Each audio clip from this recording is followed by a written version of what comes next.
Zaten Oslo'da bir tane caz kulübü var meşhur. Evet. Kulüp 7. Evet. Kulüp Sü diyorlardı o zaman.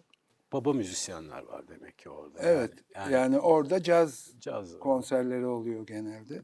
Yurt dışından da çok dünya çapında müzisyenler geliyordu. Hala vardır onlar orada eminim.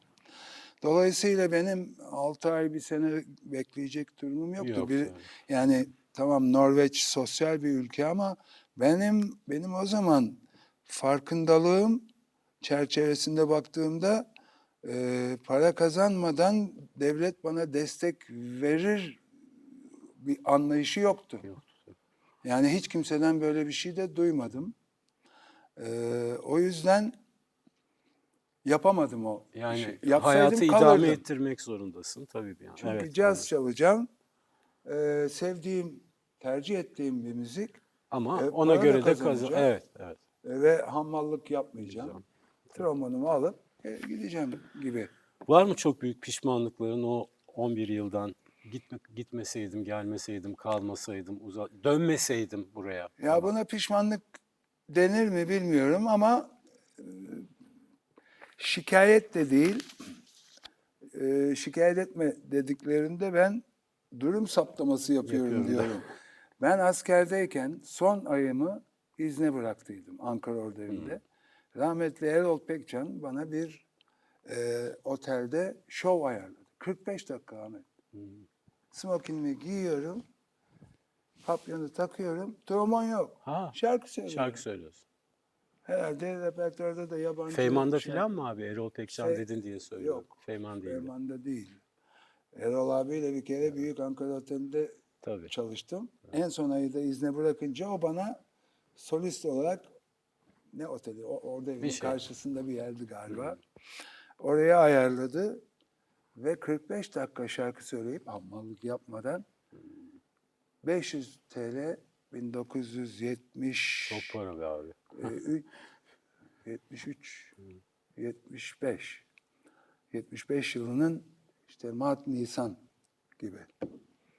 Norveç'e gitmeden bittiğinde orası Hemen hemen 10 aynı gün yıl. Evet, var evet, arada. Yani çok iyi para. Hatta oranın işletmecisi ya da otelin müdürüydü zannediyorum. Ne yapacaksın Norveç'e gidip? Bak ne güzel şarkı söylüyorsun. Bak para kazanıyorsun. Gençsin. Sana plak yaparız sonra filan. Kesin ne olurdu onlar yani.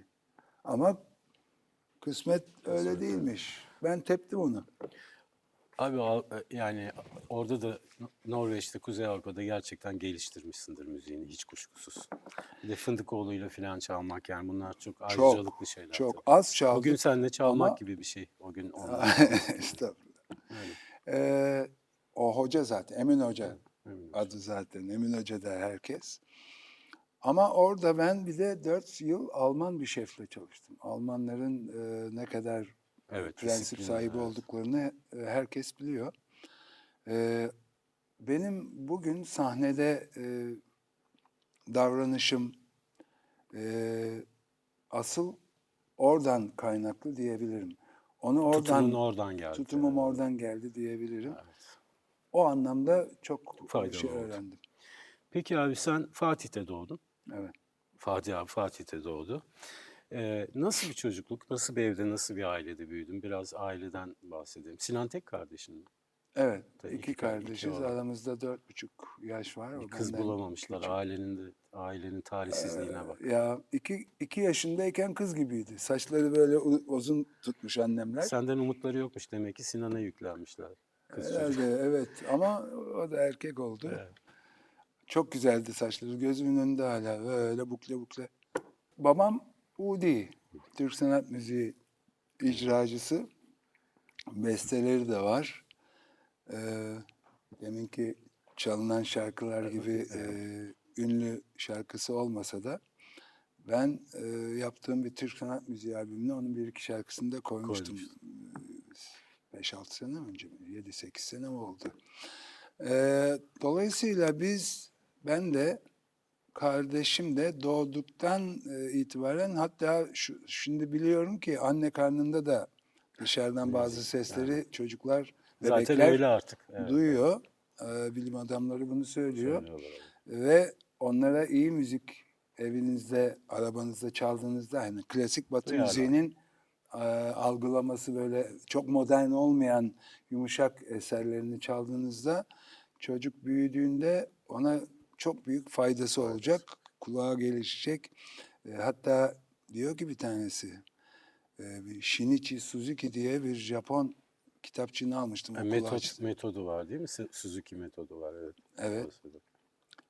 Ee, Şimdi bir kadın geliyor, kucağında bir bebek var 6 aylık, uyukluyor. Kadın diyor ki hocaya ben bu çocuk işte karnımdayken ben işte Bach'ın, Mozart'ın şu eserlerini Dinlet. çalıyordum. İşte, peki diyor kemanı alıyor eline, o eseri çalmaya başlıyor. Çocuk gözünü açıp böyle yapıyor. Uyuyan çocuk. Şimdi adam bundan sonra da diyor ki bu çocuk diyor farz et 40 yaşına geldi. Bir şeye canı sıkıldı. Bu eseri koyup dinlediği zaman sıkıntısı geçecek diyor. Birkaç tane de başka metot daha var. Bizim okulumuzda küçük çocuklara öğrettiğimiz Fatih Erkoç metodu dedim ben ona. Çünkü benim ilave ettiğim birkaç bir şey de vardı. Bu eğitimden geçince tabii orada notaların ya da müziğin o altyapısını ufak ufak onlara aşılıyorlar. Ve o eğitim oyunlarla çocukları kulaklarını geliştiriyorlar ve hayal gücünü geliştiriyorlar. İşte vurmalı çalgılar var. Sen burada gökyüzü yap mesela diyor falan. Sonra onların bir enstrüman çalmaya geçişleri işte 1-2 yaşında başlayıp buna enstrüman çalmaya geçişleri daha kolay oluyor. Çünkü haşır neşir olmuş oluyorlar. Tabii. Alışmış oluyorlar o ortama. Çok önemli. Yani küçük bebeği olan hatta hamile olan Tavsiye ediyorsun değil mi? tavsiye bunu? ediyorum ivedilikle. Ee, Şimdi hani Mudanya'daki okul, öğrencilerin oluşu, çocuklarla bu kadar ilgisin, çocuk sahibi olmayı tercih etmedin mi abi? Ettim Etmediniz mi? olmadı ama. Ha, anladım. Öyle bir şey. Olmadı. Ee, Duygusal kırılgan birisi misin? Pek değilim. Yani eskiden de değildim. Bu ilaçtan sonra da değilim. Eskiden de Abi bu öfkeyle ilgili bir şey değil ki. İnsan hem kırılgan hem duygusal hem de öfkeli olabilir. Hatta daha çok olur hatta öyle. vallahi ben bugüne kadar kimseye kırılmadım. Sahi mi? Kimseye küsmedim diyebilirim. Çünkü hiçbir faydası yok yani. Beklentilerini küçük mü tutuyorsun insanlardan? Evet, Böyle ben bir şey seziyorum. bütün dünyada, bütün yaşadığım hayatta Beklenti küçük ya. tutuyorum. Küçük derken kendime göre bir alt, bir üst limit Belirledin. belirliyorum. Onun ortasından gitmeye çalışıyorum. Şimdi tabii şunu biliyorum, bir sanatçı, bir müzisyen ne ister dünyada? Bütün dünyanın onun müziğini dinlemesini ister. Ben de onu isterim. Ama Türk olarak bu çok zor. İmkansız diye bir şey Yakın, yok. evet. Ama ben işte mesela daha uygun bir şey olabilirdi. Yıllar önce Pocahontas'ın final şarkısını söyledim. O organizasyonun içindeki birisi bizim stüdyo sahibi arkadaşa demiş ki orijinalinden sonra en iyi bunu. söyleyen Fatih Erkoç demiş. Sonra şöyle yapmış ama orijinali ikinci ilan edemezdik demiş. Tabii. Yani en iyisiydi. O zaman bir sonrakine orijinalini bana söylettiler mesela. O Tabii zaman ki iş yani. değişebilirdi. İş değişebilirdi, doğru. Çok haklısın. Peki bu şeyle ilgili, yani beklentilerle ilgili tespitini, durumunu söylediğin için şunu da söyleyeyim. Aslında bu hayatta aradığımız şey avuç içi kadar mutluluk mu? O yetmeli mi? Evet. Sen yeter diyorsun şarkıda. Yetmeli. Çünkü bildiğim bazı insanlar var. Onların çok doğru düşüncede olduklarını düşünüyorum. Hiçbir şeyden şikayetçi olmayan, her şeyi başının üstünde yeri var diyen, hiçbir şekilde kendini üzmeyen ki bu insanlar, bunun gibi insanlar daha uzun yaşıyor ve daha mutlu yaşıyor. Yani dünya yansa umurunda olmayacak insanlar. Tabii ki o kadar olma şansımız yok. Yani sonucunda bir duygu içeren bir şey icra ediyoruz, müzik yapıyoruz, şarkı söylüyoruz filan. Ama mümkün olduğunca olumlu düşünmek. Bir de bir sürü şey atlattıktan sonra böyle geçen bir yerde bir şey duydum. Bir arkadaş bir hastalık atlatmış. Tamamen o da aynı benim düşündüğüm gibi Sükunete doğru git. sükunet tercih etmiş. Peki bu arada Avuç içi kadar mutluluk kitabın da ismi aynı zamanda senin. Evet. Ve kanseri nasıl yendim alt başlık ya da üst başlık. Nasıl yendin abi? Bir kere şunu öğrendim. Bu hastalık lenfoma başka bir arkadaşımın kızında nüksetti. Daha doğrusu oldu ilk. Sonra geçti onda. Sonra bir daha Gidip nüksetti. ya. O zaman maalesef kaybettik onu. Ama ilk onda duyduğum bir hastalıktı ve bir gıdımda araştırınca işte doktorların inancına göre bu hastalık türü ilaça en iyi cevap veren tür. O yüzden biraz da umutlu olmama neden oldu o bilgi. İlk teşhis konduğunda tabii teşhis konana kadar bir sürü şeyler geçiriyorsun. Parça alıyorlar, yolluyorlar filan. O teşhisin cevabı tam gelmeden önce biraz hissediyorsun bir şey ama hep bir umut da var. Umut da var. Belki yok bir şey. Belki pozitif iyi çıkmaz. huylu falan. Evet.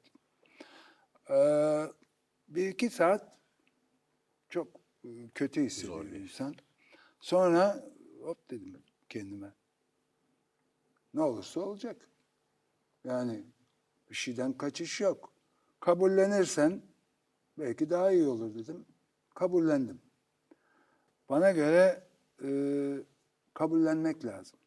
Gereğini yaparak yani. Tabii ki yani ilaçları kendimi salmaktan falan bahsetmiyorum değil. tabii. Kemoterapiler alındı. İşte doktorla, ilaçla daha sıkı fıkı olundu. Ama bazı insanlardan ki o bir tanesi benzer bir hastalık geçiriyordu o zaman. Bana diyordu ki tekneci bir abiydi o da. Evinde otur, sahneye çıkma, araba kullanma bilmem ne. Hocam ben o zaman ölürüm dedim ya. Ben hiçbir işimi iptal etmedim. Sadece 2 gece orada kulüpte çaldığım zaman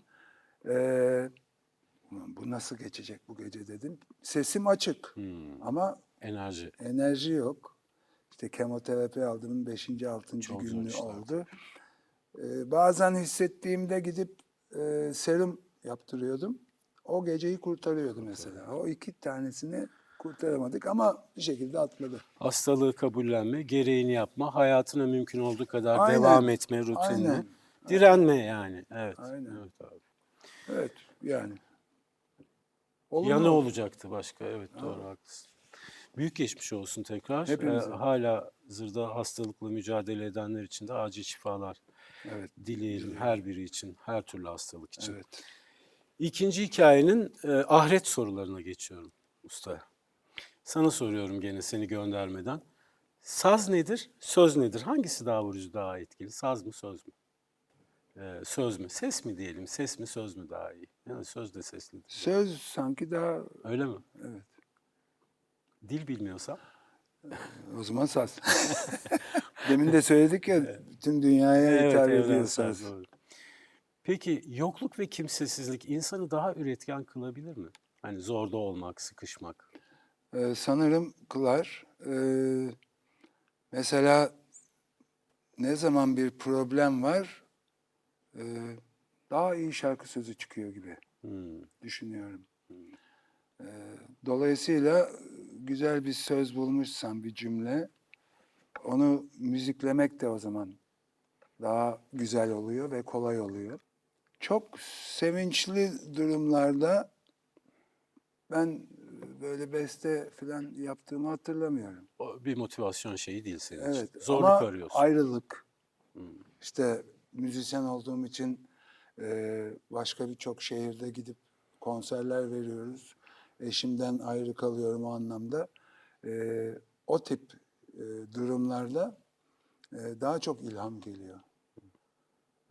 Çok mutlu olan durumlarda da birkaç tane bir şey yazmışımdır Yazmıştım. belki ama ben çok fazla mutluluk da yaşamadım. Dedim ya, bir alt bir üst limit, onun ortasında gidiyorum. Böyle hiçbir şeyi abartmamaya Çalışıyorsun. çalışıyorum. İçim de öyle diyor bana. Ama yani genel olarak şunu söyleyebiliriz. Yaratıcılık gamsız adamın işi değil galiba, değil mi? Evet, daha yaratıcı Daha olunuyor yaratıcı. biraz, ya da kendini o ruh haline sokabiliyorsan. Peki abi, vefa desem ne dersin? Vefa nedir? Vefa giderek azalan bir kavram diye düşünüyorum.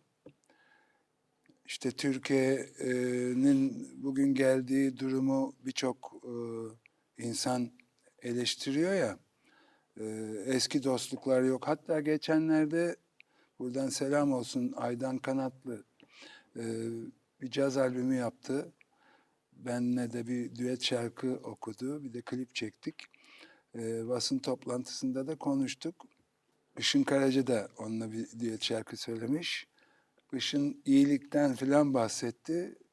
O iyilik, ben de dedim ki inşallah eski yaşadığımız iyilikler İyilikler geri gibi. gelir. Çünkü azaldı. İşte vefa da öyle. İyilikle beraber o vefa da. Çünkü insanlar çok e, tabii bazıları belki haklı ama dünya malına çok saldırır oldular. Her şey mübah oldu. Kazanma üstüne kurulu her şey. Kazanma üstüne Çekip kurulu. koparma, alma, kaçma, götürme Evet. haline geldi. Güzel, çok güzel cevaplar. Şimdi seni gene yolcu ediyorum ve ikinci hikayeme başlıyorum. Bu hikayemizde 1953 yılında Adıyaman Besni'de doğuyorsun. 8 çocuklu bir evde büyüyorsun. Baban işçi, annen ev hanımı. Yoksulsunuz, kıt kanaat geçiniyorsunuz ama huzurlusunuz. Baba çok kitap okuyan bir adam. Sen de bu yüzden kitaplara aşina bir biçimde büyüyorsun. 6 yaşında tabii ki okula başlıyorsun ve yazmak senin için hemen bir tutku haline geliyor. Defterlerine, kitaplarına kısa kısa cümleler, sözler yazıyorsun küçücük yaşta. Zaman içinde yazdığın bu cümleler uzuyor. Yoksulluğunuzu kağıda aktarmak sana iyi geliyor. Aynı zamanda baban gibi kitap okuyarak rahatlıyorsun. Ancak 10 yaşına geldiğinde baban aniden rahatsızlanarak hayata veda ediyor. Ailenin iki direğinden birini, babanı kaybettin. Bu ölüm seni nasıl etkiledi? Zaten yoksuldunuz. Şimdi evin bütün yükü size kaldı. 10 yaşında olmana bakmadan bu işler bir yüke dönüşüyor oralarda, o zaman da. Ne olacak? Var gücümle çalışmaya adadım kendimi. Bu arada ufak tefek bir şeyler satarak Eve katkı mı? eve katkıda bulunmaya başladım. Tabii o yaşta babamın vefat etmesi çok büyük bir çöküntüyle beraber daha akıllı, yaşama daha akıllıca bakmam gerektiğini öğretti bana. Çok küçük değil mi? 10 yaşında böyle düşünmek zorunda kalmak. Çok. Hiçbir çocuğun bunları düşünmeden hayatını devam ettirmesi, Ama olmuyor oyunlarla işte, evet. devam ettirmesi lazım ama böyle bir durumda yapacağım bir şey yok. Ben de elimden gelen çabayı işte okulumla, kitaplarla Devam edebilecek misin okula bu şartlarda? edeceğim. Öyle mi? Bakalım edebilecek misin? Baban vefat ettikten sonra derin bir yas sürecine giriyorsun.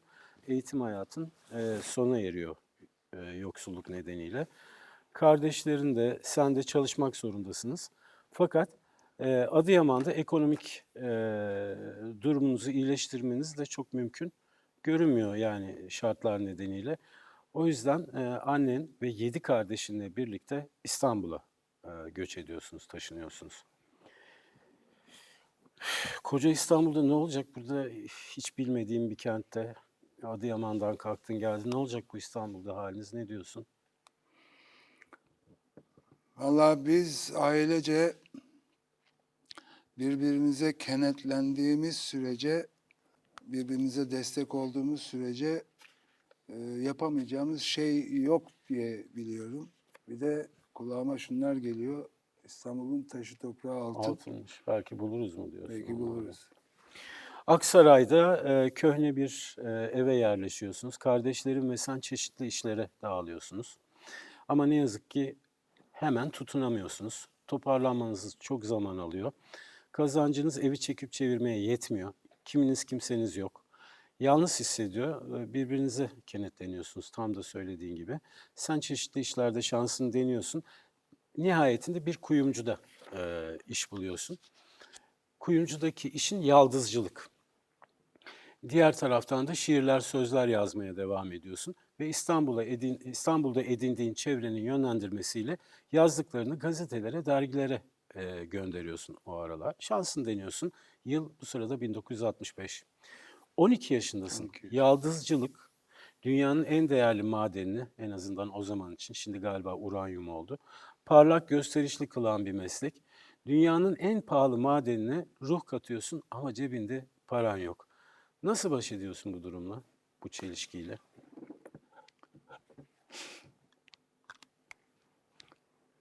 Allah güç veriyor. Derdi veren Allah sabrını da veriyor mu diyorsun? O çok gençsin ama 12 yaş. Anne hayatta. Çok şükür. Hiç değilse. En azından onun tavsiyeleri önem kazanıyor tabii babam gittikten sonra. Dolayısıyla güçlü olmak zorundasın. Kağıt kalemden de güç alıyor musun sen de? Tabii ki. Gizli bahçende. Aynen. Sen aynı zamanda şairsin, sözcüklere derin anlamlar yüklüyorsun. Aslında bu sözcükleri de parlatmak. Yani sadece yaldızcılık, kuyumculukta Evet. yaptığın bir şey değil. Sözcükleri de parlatıyorsun. Sence gazetelerde, dergilerde bir şansın olur mu? Gönderiyorsun ama ne beklentin nasıl? Bir şey olur mu Pek diyorsun? beklentim yok Yok. ama mecburen Deniyorum. umudu taze tutmak için gönderiyorum.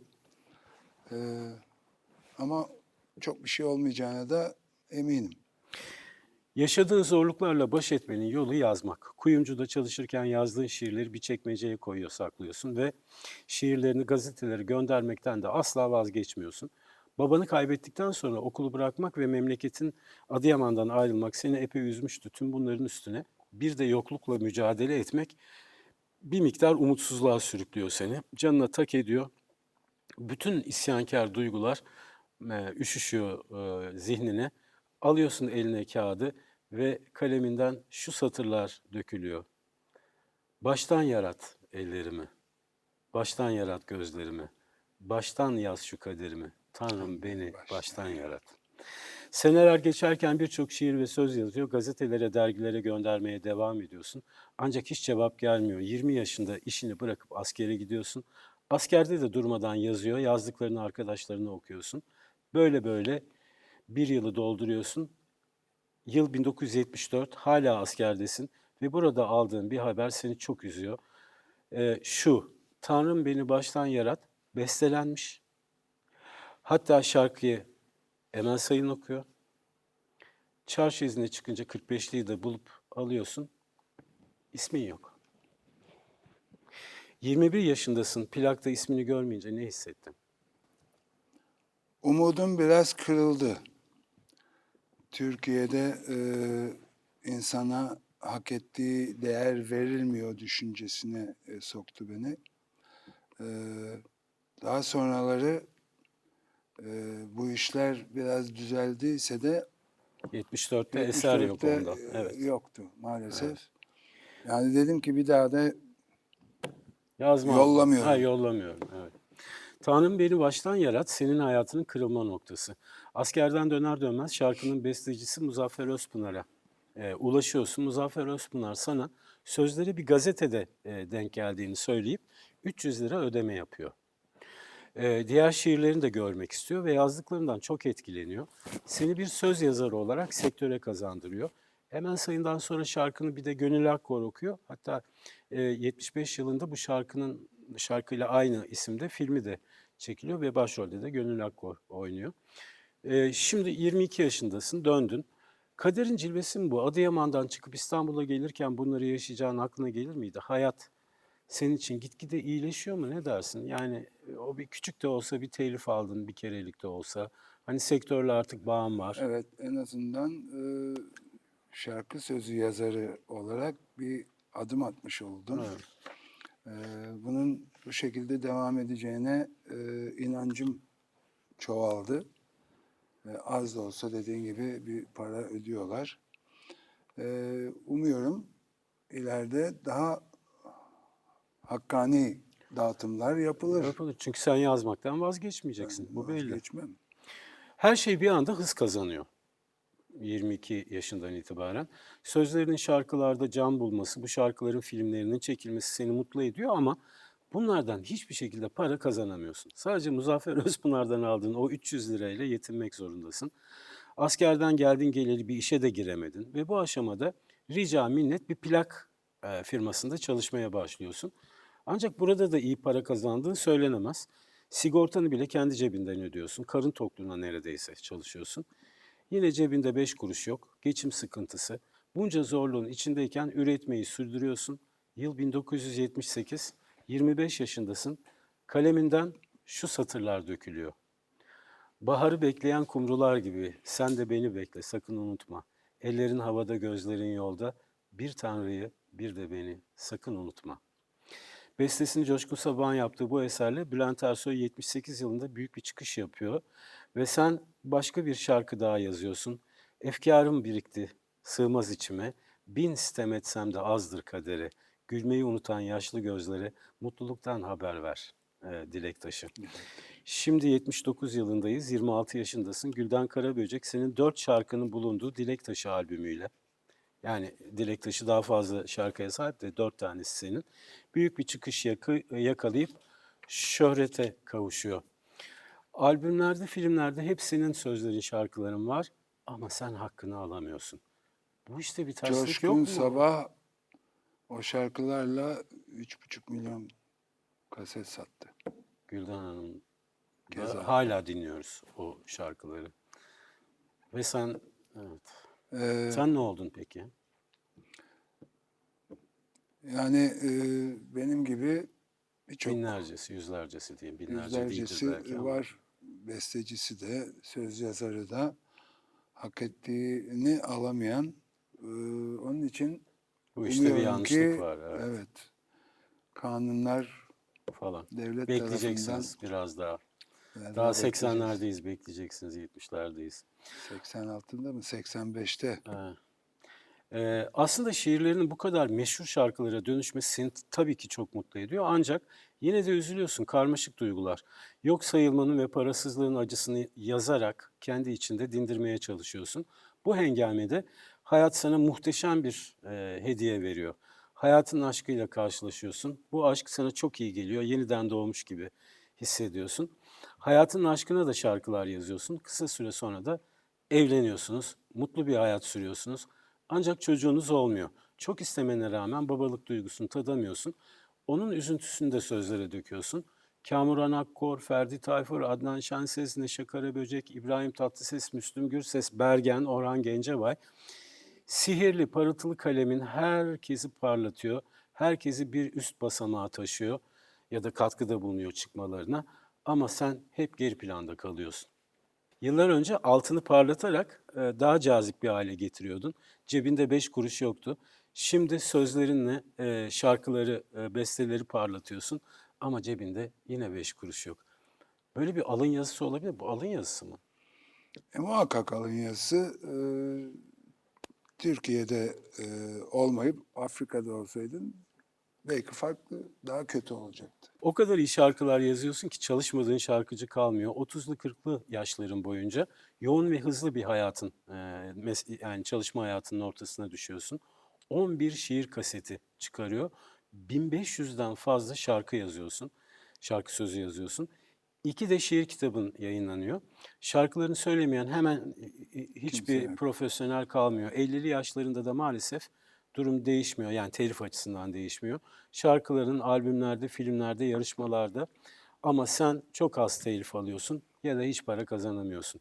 Sektördeki bu vefasızlık ve kıymet bilmezlik ya da ne diyelim bu usulsüzlük diyelim, usul yoksunluğu. seni çok üzüyor, kendi kabuğuna çekiliyorsun. Senelerini eşinle geçirerek mutlu olmaya, huzur bulmaya çalışıyorsun. Geldik 2013 yılına, 60 yaşındasın. Sana bu şarkıları yokluk ve kimsesizlik mi yazdırdı diye sormak istiyorum. Yokluk çekmeseydin bu güzel sözler çıkar mıydı? Ee, Sanıyorum yokluğa borçluyum bu şarkı sözlerini, bu şiirleri. Ee, Şuna inanıyorum, yoklukta varlıktan daha çok üretim söz konusu olabiliyor. Daha çok içini dökme ihtiyacı olabiliyor. Ben bunu böyle yaşadığımı düşünüyorum. Tanışalım mı? Bu talihsiz demeyeceğim. Yani çok da başarılı ama Sonradan hakkını alamamış söz yazarıyla tanışalım mı? tabii. Geliyor efendim.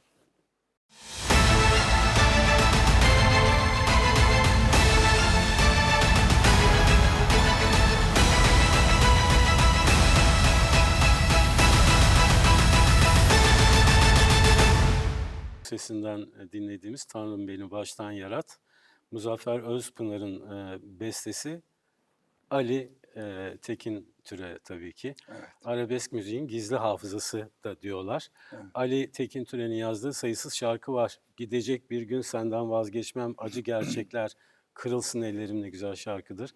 Canım dediklerim, sürünüyorum. Gene Gülden Karaböcek seslendirmişti. Benim için üzülme, hangimiz sevmedik? Müslüm Gürses'ten çok severim dinlemeyi. Sen beni ömrümce unutamazsın. Çok azı yazdığı şarkılardan. Şöyle diyor, bana bu şarkıları yokluk ve kimsesizlik yazdırdı. İyi şarkılar üretmişiz ki eserlerimiz zaman içinde kaybolmadı. Fakat Türkiye'de sistem başka bir şekilde dönüyor. Biz çok mücadele ettik. Telif haklarımız var. Şarkılarımızı her yerde söylüyorlar. Yanlarında götürdükleri enstrümana para veriyorlar ama bize vermiyorlar. Enstrüman dediği herhalde enstrümanisti söylüyor. Vermiyorlar. Şarkılarımızı yanınızda götürüyorsunuz. Haklarımız nerede? Diyor Ali Tekin Türe. Ne yazık ki hayat mücadelesinin sonunda akciğer kanserine yakalandı o da. 2017 yılında sadece 64 yaşındayken maalesef sevenlerine veda etti, aramızdan ayrıldı. Evet. Ama şarkıları hep yaşayacak. Çok güçlü sözler çünkü. Evet. Yattığı yer incinmesin, Allah gani gani rahmet eylesin. Saygıyla, sevgiyle selamlıyoruz kendisini. Ali Tekin Türe tanışmışlığın var mı? Yok, tanışmışlığım olduğunu hatırlamıyorum. Belki de Ama tanışmışsınızdır. ismen çok iyi Tabii. biliyorum. Sima'yı da biliyorum. 1953 yılında Adıyaman Besne'de doğuyorsun. 8 çocuklu bir evde büyüyorsun ve yazmak senin için hemen bir tutku haline geliyor. Ancak 10 yaşına geldiğinde baban aniden rahatsızlanarak hayata veda ediyor. Annen ve 7 kardeşinle birlikte İstanbul'a göç ediyorsunuz, taşınıyorsunuz. Kardeşlerin ve sen çeşitli işlere dağılıyorsunuz. Diğer taraftan da şiirler, sözler yazmaya devam ediyorsun. Yazdıklarını gazetelere, dergilere gönderiyorsun. 20 yaşında işini bırakıp askere gidiyorsun ve burada aldığın bir haber seni çok üzüyor. Tanrım Beni Baştan Yarat bestelenmiş. Hatta şarkıyı Emel Sayın okuyor. Askerden döner dönmez şarkının bestecisi Muzaffer Özpınar'a ulaşıyorsun. Muzaffer Özpınar seni bir söz yazarı olarak sektöre kazandırıyor. Ali Tekin Türen'in yazdığı sayısız şarkı var. Gidecek bir gün senden vazgeçmem, acı gerçekler, canım dediklerim, sürünüyorum, benim için üzülme, hangimiz sevmedik, sen beni ömrümce unutamazsın. Çok azı yazdığı şarkılardan. Ne yazık ki hayat mücadelesinin sonunda akciğer kanserine yakalandı o da. 2017 yılında sadece 64 yaşındayken maalesef sevenlerine veda etti, aramızdan ayrıldı.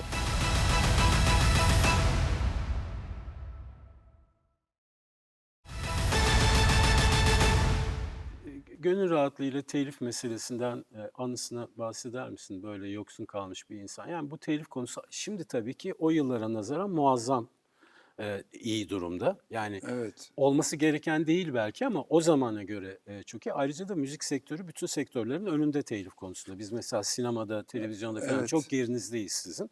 Tahmin ediyorum. Nispeten Evet. daha iyi ama hala sorunlar var değil mi usta? Var tabii. Türkiye'de düşünsene kaç bin tane müzik yapılan Radyolar, canlı müzik tabii. olsun. Mekanlar değil mi? Artık eskiden banttan diyorduk. Bant falan da kalmadı. Kalmadı. İşte e, medya vasıtasıyla Yok söyleyelim, Spotify'ı var, evet, YouTube'u var, evet. şusu var, busu var. Onlar Evet. vasıtasıyla ticari olan ticari işletmeler var. İşte buna kulüpte, Evet, mekanlar var. otelde, Evet. ne dersen de hala Radyolar, değil mi? radyolar, Televizyonlar, evet, radyolar. binlerce. Maalesef hala telif kuruluşları onlarla işte mahkemelik bazılarıyla Evet. ama giderek biraz daha normalleşiyor. Haberdar olunmaya başlandı telif diye bir Evet, meseleden. evet.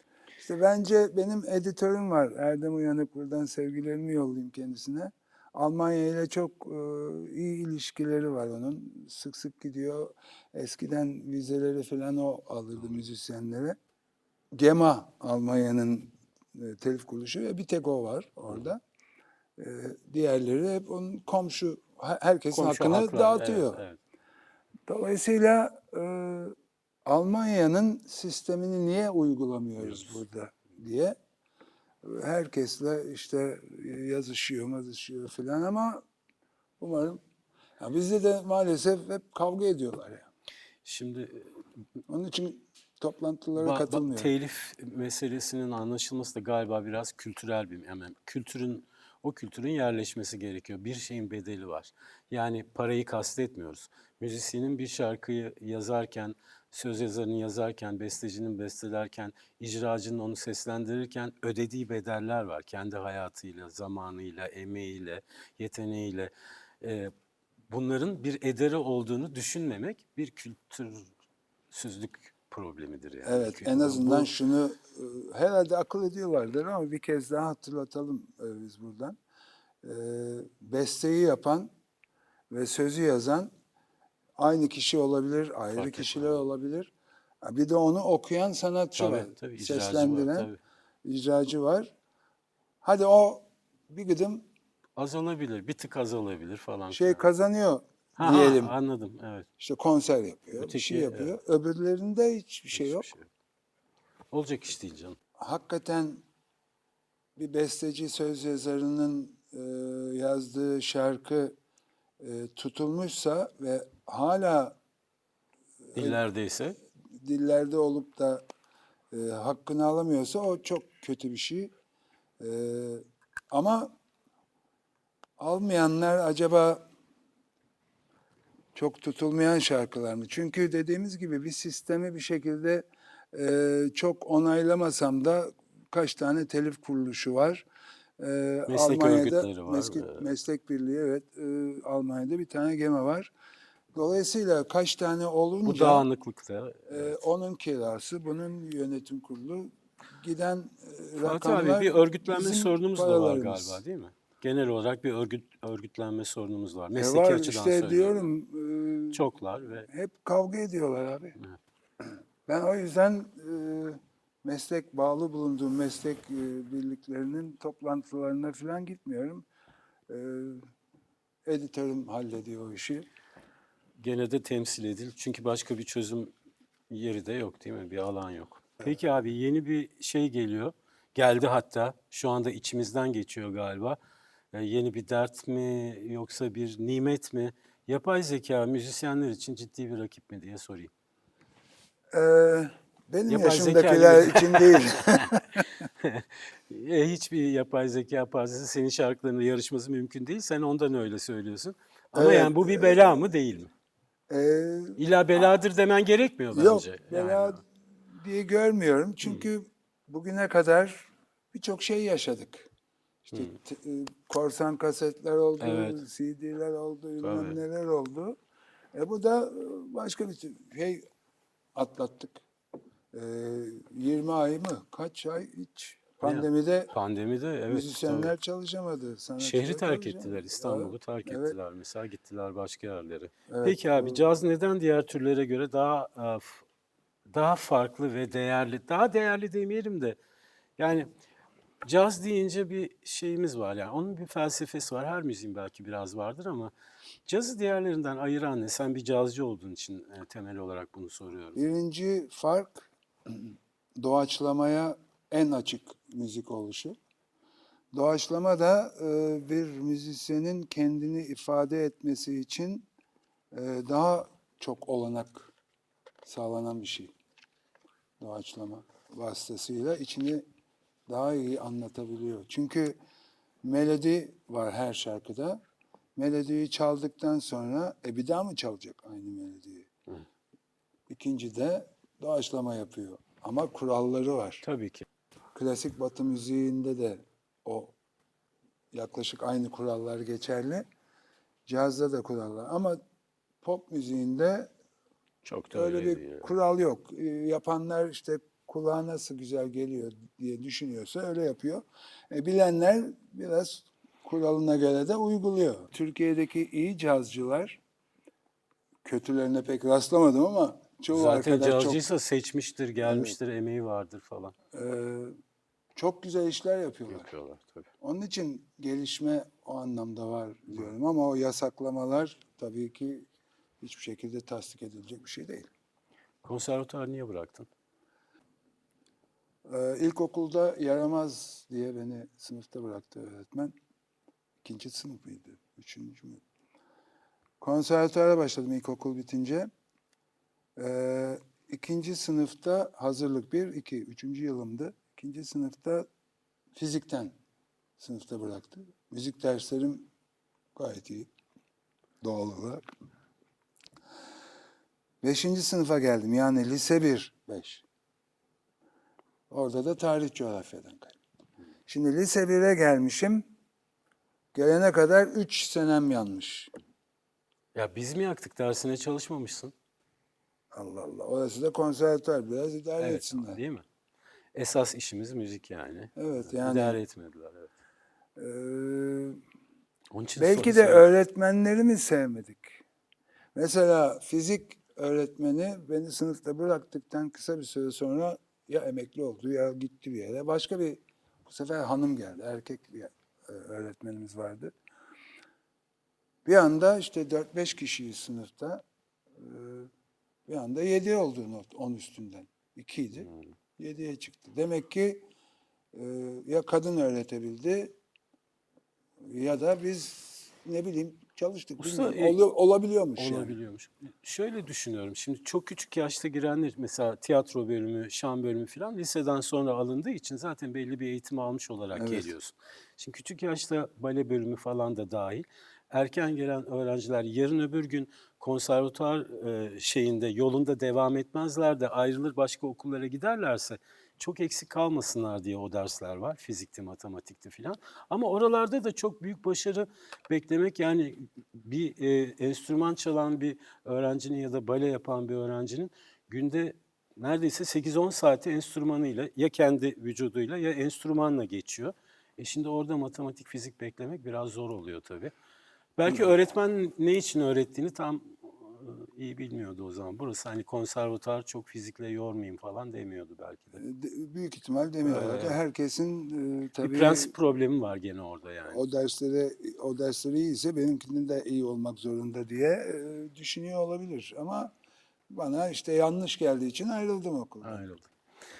Nasılsa O zaman dışarıda söylüyorum, yazın para kazanıyordum. kazanıyordum. Kışın da arada kaçarak çünkü yatılı okuldu. Hocam işi kıvırmıştın. Artık başarılıydın. Dışarıda yaşayabiliyordun, yapabiliyordun. Okuldan kaçtın. Artı bir de ayrıldıktan sonra benim piyano hocamın eşi Hülya Saydam rahmetli piyano hocamdı. Onun eşi Ergican Saydam, Erdoğan Saydam'dı. Viyolacıydı galiba. Beni İstanbul Senfoni Orkestrası'na aldı. Davet et. Konservatuardan ayrıldığım halde. Sınava soktu. Sınavı geçtim. Bas romancı olarak İstanbul Senfoni Orkestrası'nda 4 ay çalıştım. Sonra istifa ettim. Mükemmel. Peki o zaman son sorulara geçiyorum. 49 yaşında niye döndün? Değil mi? İçimde Üniversiteye oktaydı gir. çünkü. Hı? İçimde Oktaydı. oktaydı. Evet, o işle ilgili kendimle gurur duyuyorum. Bence de müthiş bir şey. Çünkü yapılacak bir iş değil yani. Çok zor. Tekrar dönmek değil mi ileri yaşlarda? Evet, şimdi hem tanınıyorsun, hem para kazanıyorsun Ne filan. yani Ama Bir şeyi Beni tamamlamak sınıfta, beni istedin. değil mi? sınıfta bırakan öğretmenlere kapak olsun dedim. Üstelik 4 yıllık okulu 3 yılda bitirdin değil Bravo. mi? Onu da ekleyelim ki Önce ne şahane bir iş lise yaptın. bitirme sınavlarını verdim. Yoksa Tabii, lise zaten birden gidemiyorsun. ayrıldığım için ortaokul mezunu sayılıyordum. Lise 30 tane ders verdiler. Bir ay içinde bu dersleri sınavını vereceğim. Bir ay içinde. Tövbe estağfurullah. Eşim olsaydı söylerdi. Sabahlara kadar deli gibi çalıştım. Melike Hanım da yardım etti mi? Yok. O konularda ben tek başıma yaparım. Ama her çayınla şeyi. kekini getirdi değil mi? Ne istersem yapıyor ya. istersen. Sağ olsun. Peki abi bir tür tamamlama, bir eksiği tamamlama şeyiydi, eylemiydi. İnsan tamamlanan bir şey mi bu son soru? Yok. Tamam. Beynimizin baştan da konuştuk ya, ne kadarını kullanıyoruz? Nasıl tamamlanmış olacağız? İnsan eksik kalan bir şey. Evet. Abi inşallah senin gibi eksik kalırım ben de ileride diye düşünüyorum. Yani eksikliğimiz olacaksa senin gibi olsun. Eksik olma. Çok teşekkür ediyorum katıldığın teşekkür için. ederim Harika abi. bir sohbetti. Senin deneyimin, tecrüben, iyi kalbinden, sesinden duymak meseleleri çok hoşumuza gitti. Sağ Teşekkür olasın, iyi ediyorum. ki varsın. İyi ki sen de varsın. Daha uzun yıllar o güzel sesini, bu olağanüstü duruşunu izlemeye devam etme şansımız olur. Saygıyla eğiliyorum. Biz de ben de sana oyunculuk hayatında işte tiyatro falan yapıyorsan Yapıyorum o abi. hayatta Ufak tefek. İlham Gencer'e örnek almak lazım diye düşünüyorum. Hala O evet. 100 yaşında sahneye çıkıyordu abi. Evet. Fatih'ciğim pazar günleri şurada bilmem ne otelde sahneye çıkıyorum. Beklerim seni diyordu. 101'de toparlandı gitti rahmetli. Biz de öyle olalım inşallah. Ankara'daki cazcı abilerimize de buradan bir el sallıyorum. Tuna Ötener'lere, herkese çok. Şifa Biraz diliyoruz Ankara'dan bahsettik. bazılarına. Evet, şifa diliyoruz. Tekrar çok teşekkür Ben ediyorum teşekkür abicim. ederim İyi abi. ki varsın. Sen de öyle. Olağanüstü bir ustayı misafir ettik, Fatih Erkoç'u. Bize kalbini açtığı için kendisine çok teşekkür ediyoruz. Önümüzdeki hafta bir başka empatide ama yine empatide buluşmak üzere. Hoşça kalın.